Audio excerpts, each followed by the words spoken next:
Здравствуйте! Представляем вашему вниманию видеоролик на тему аускультация легких и сердца.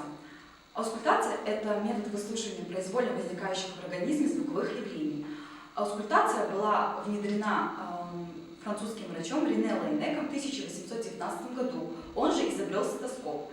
В настоящее время чаще используются фонодоскопы, которые отличаются наличием мембраны. В помещении, где проводится аускультация, должно быть достаточно тихо и тепло. Пациент должен быть раздет по пояс.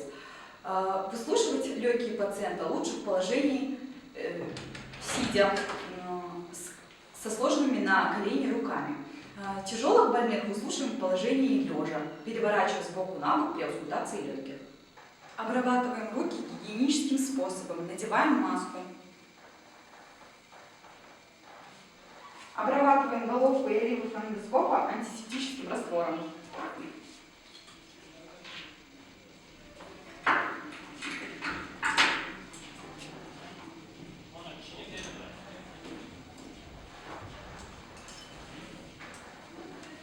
Подходим к пациенту, занимаем позицию спереди и справа. Начинаем аускультацию в строго симметричных точках надключичных областей.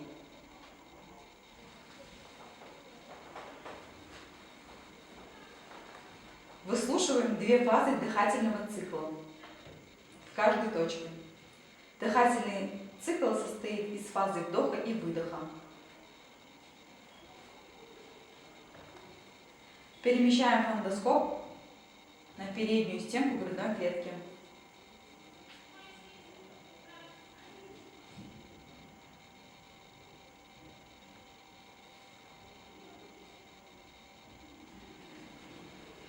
Слева выслушиваем до верхней границы сердца.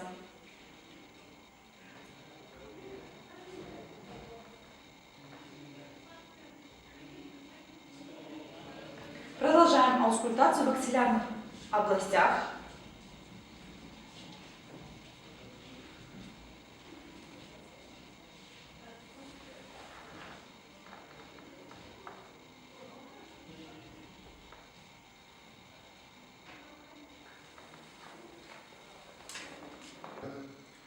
Переходим к аускультации легких по задней поверхности грудной клетки. Начинаем аускультацию в строго симметричных точках надосных ямок.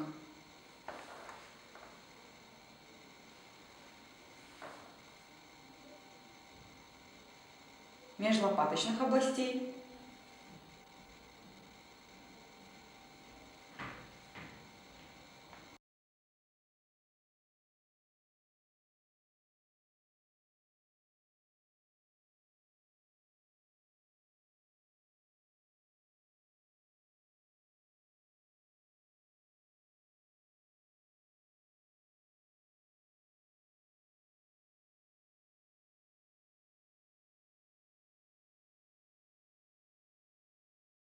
При аускультации оценивают характер основных и побочных дыхательных шумов.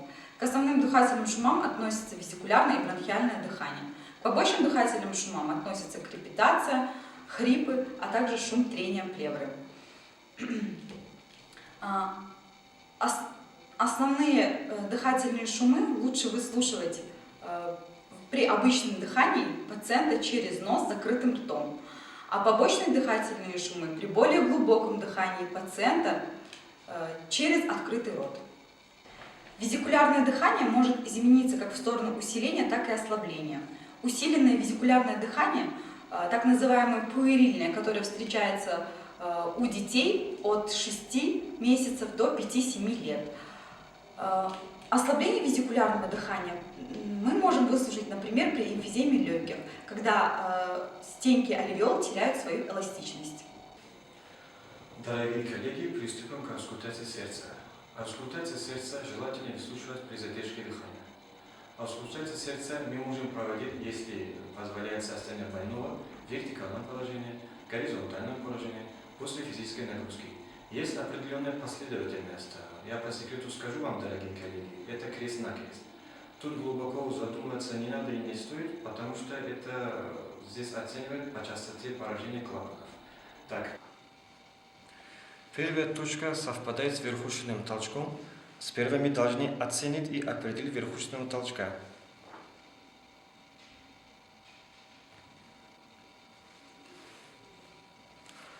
В норме у здорового человека верхушечный толчок находится пятое межреберье 1-1,5 см внутри от середины ключичной линии.